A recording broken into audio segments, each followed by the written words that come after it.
Welcome back, and now we're going to kick it on over to our on-the-spot correspondents, Gabe and Bina, who are reviewing Shang-Chi and the Legend of the Ten Rings.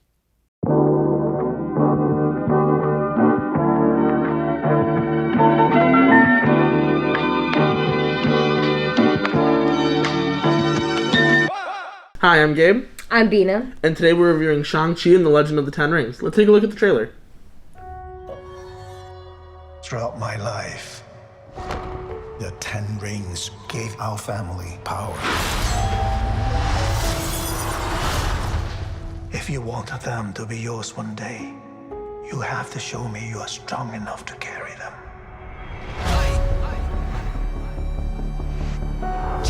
You are a product of all who came before you. The legacy of your family. You are your mother. And whether you like it or not, you are also your father.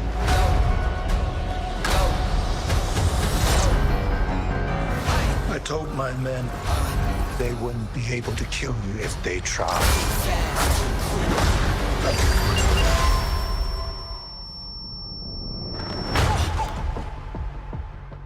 Glad I was right. You're just a criminal who murders people. Be careful how you speak to me, boy. I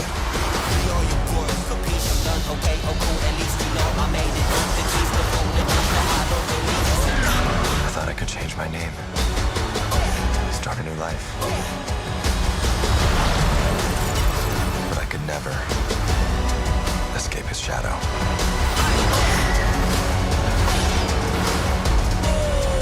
My son, you can't run from your past.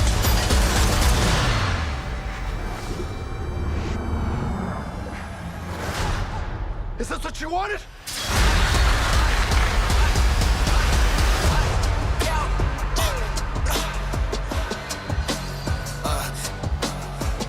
You got this. Thank you. Alright, Bina, so just to get us started, just tell me, what did you think of Shang-Chi? I thought it was great. Okay, like the storyline, the acting, the graphics, and the effects. I mean, I thought it was great.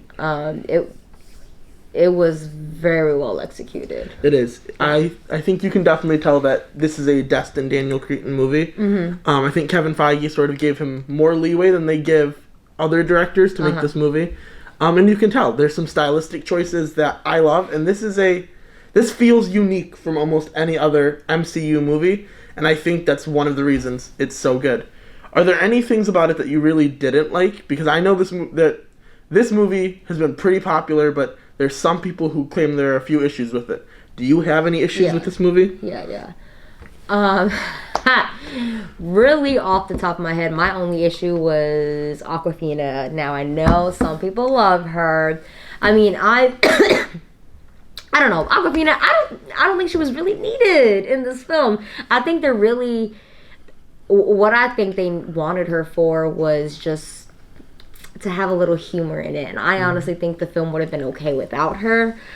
She definitely was a little bit of like the comedic relief in the film, I think. I just don't think they needed her. I really don't think they needed her. I can see the point you're making, because there are some moments in this where it should be a really serious, because this is, at its core, it's a family drama about like pain that's passed down from generation to generation. And there are definitely some moments where like there'll be something serious that's like broken up with a one-liner from her. That is a bit jarring. It is a bit disparate, and I think there are some moments where if they were going to keep her, they kind of needed to dial that back. Because I do think she has some great lines. Okay. But I do see what you're saying, because it is a bit jarring and it does take you out of it a little bit. And I don't know about you, but to me it just doesn't make sense in the end where they also try to recruit her. Yes. And I don't understand that, because she shot one arrow.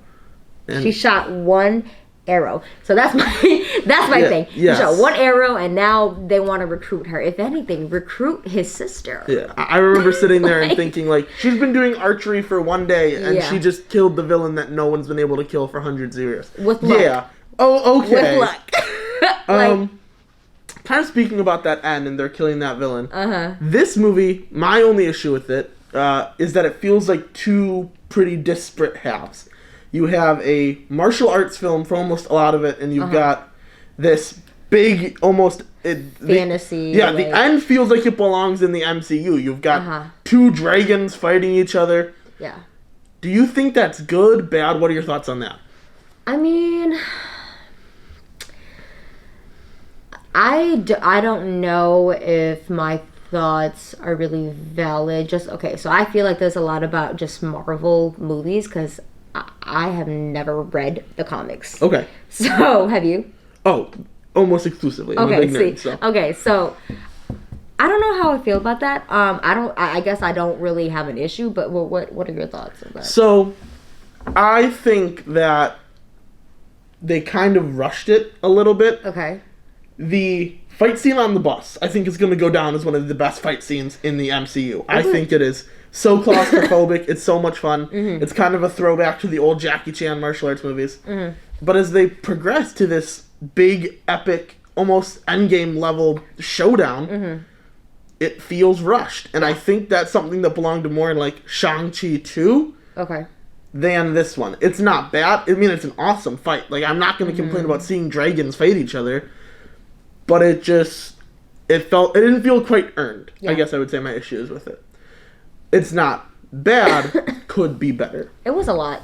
It is a lot. They did kind of pack a lot in this film. Yeah, this is a big movie. It's decently long. It's not Eternals level long, but it's a long film.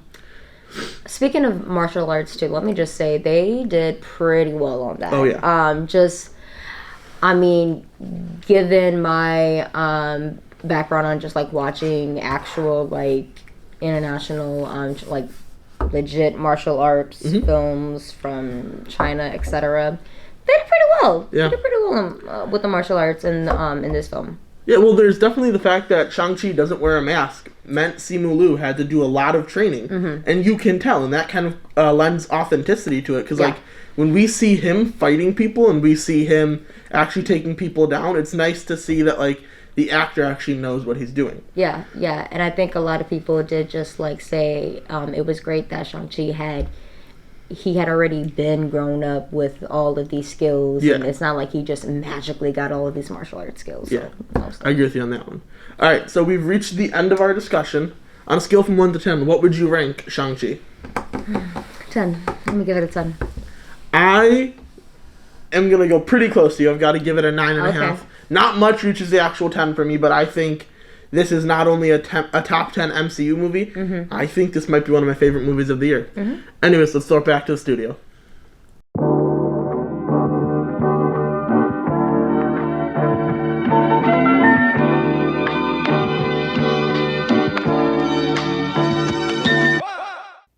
And that's all for this week. If you want to follow more Review Crew content, go to the Review Crew Instagram, Twitter, and TikTok, as well as Orange TV Network on Facebook, Twitter, Snapchat, Instagram, and YouTube.